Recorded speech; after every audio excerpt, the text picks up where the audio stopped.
Hi, my name's Eva Mejia, and I am the technical analyst for Bolivia. Hello, my name is Buddy Felt, and I am the political analyst for Bolivia. Hi, my name is Carol Espinoza, and I'm representing Bolivia as their legal analyst. Today, we will be talking about how Bolivia has been having issues regarding local communities, their indigenous peoples, education, and youth. Local communities and indigenous groups. So, Bolivia is one of the countries in South America with one of the biggest populations of indigenous peoples. They have many different groups of indigenous peoples, each with its own background, its own language. Different parts of the country have different levels of indigenous people living there, and it just so happens that a lot of the parts of the country that have a higher population of indigenous people also has the lowest socioeconomic background. So it's one of the most, in the country, the indigenous people are faced with the most disadvantages to education, to jobs, to basic needs, and so that's something that really needs to be addressed because the indigenous population makes up most of the country, and it's since they are the majority, it's really important for them to have a voice, to have all of the same resources that the rest of the country benefits from. The cultural diversity needs to be celebrated. Their languages, the many languages that they speak, need to be protected and taught so the future generations can learn them because it's a huge part of the culture.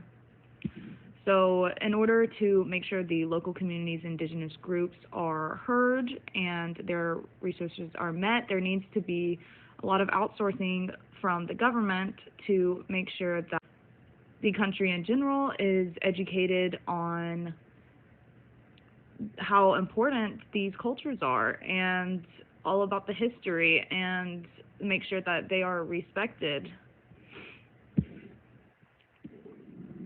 And there needs to be more government community programs for education for the youth and in general the entire population of the local communities and indigenous groups. They need to get the same amount of education that the rest of the country gets to have. In general, a lot of them who do not speak Spanish have a harder time finding jobs, so it would be helpful if local communities had places where they had easy access to learn Spanish.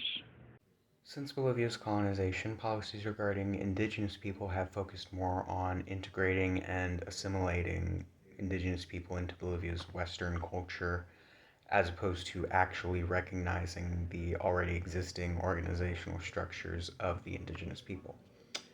New policies should be integrated that fully respect and help the general well-being of indigenous people, whether that be in regards to education, culture, or just overall treatment. This can be done through enforcing and expanding already existing policies such as the UN Declaration on the Rights of the Indigenous Peoples that Bolivia adopted in 2007. In an article that I found recently regarding the human rights struggles of Bolivia, it says that the rights, and I quote, of indigenous peoples are being taken away and they are being denied the protection of their ancestral lands. In this article, it also said that the UN has been closely monitoring the situation between the communities and their local governments, but they have found a large number of violence and attacks against those defending the rights and territories of their own communities and their lands. The violence that is being directed are towards women and children, and they are very heinous crimes. This is only because people want to use the land for infrastructure and new buildings and basically gentrification. Education and youth. So Bolivia in general has made massive moves to improve their basic needs, to improve opportunities for education and youth, but there's still a lack. There needs to be more efforts for education in general, for language, for just basic elementary, high school, middle school education, and an education for the youth that is of good quality as well. In Bolivia, the first 6 years of primary school are obligatory and free of charge. But the physical condition of those state funded schools is poor. Not to mention, only about a quarter of those students attend secondary school, and those that do typically attend private schools, private secondary schools. Uh, new, so- New policies, could be adopted to help towards funding and repairing schools, along with ensuring proper education and possibly lowering the cost of secondary schooling. Plus, indigenous children very often drop out due to needing to help with funds of the family. So, specifically regarding indigenous children, the previously discussed indigenous policy making can also help with the issue. Now, regarding the issues against the education in Bolivia, there have been many reports of the government putting more emphasis on infrastructure and new buildings and building a more modern city while disregarding the fact that their children still need education and they're not focusing that much resources onto their youth. This being said, it has had damaging effects.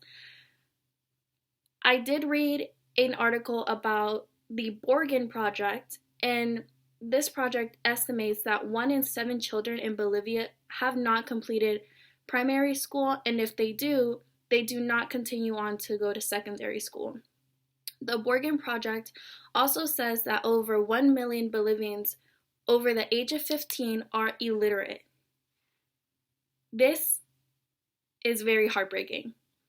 Considering that more than 60% of Bolivia's population is indigenous people, the government should be proposing projects and more community outreach to not only ensure the youth and education are being prioritized, but also that the rights of these indigenous peoples and their communities are being protected. In Bolivia, there's about 7 different indigenous groups. And aside from the fact that 60% of the population is indigenous, the government is not doing enough to protect the rights of these people. They are not showing enough care as well for their youth and education as they should be. Education worldwide is very important to teach the younger generations of the change that they could be making. Right now, the mining is really big in Bolivia, and it's not good for them because um, these big companies come into Bolivia and basically rape the land of their resources, mistreat the indigenous people, and it's terrible for the environment also. And none of that money is going back into Bolivia. So they need to change their market to something that's going to benefit the country and the people that live in it. So I think they can still use their natural resources, of course, but in a way that is going to benefit them at the end of the day. And opening jobs in conservation and things of that matter will give a lot of the indigenous peoples good jobs, and it will help lower the poverty sustainably in this country. The market will improve, and so will the life quality in general of Bolivia. And Bolivia has been moving towards more society beneficial policies and liberal legislation. They're moving in a positive way. They have already moved towards legislation that will be good for the environment. They pledged to keep down global temperatures and conserve wildlife. They just need the resources to really make big change now. Due to their policies in the right direction, there isn't a lot to stand in the way now of positive change. So I believe that Bolivia stands for like real monumental change because they're already headed to improve the education, health, jobs, and the environment. I believe the goals that we have set up for Bolivia are very realistic because, and like realistically, they've already started moving this way. Much like education and youth, the market regarding mining also ties back to indigenous people. Mining is a prominent factor towards the impoverishment of indigenous peoples since it clearly correlates with exploitation of the natural materials indigenous people have depended on. With regards to this and environmental concerns, policies regarding both should be implemented that, at the very least, regulate the now privatized mining companies to cause them less harm to both the environment and the people in it.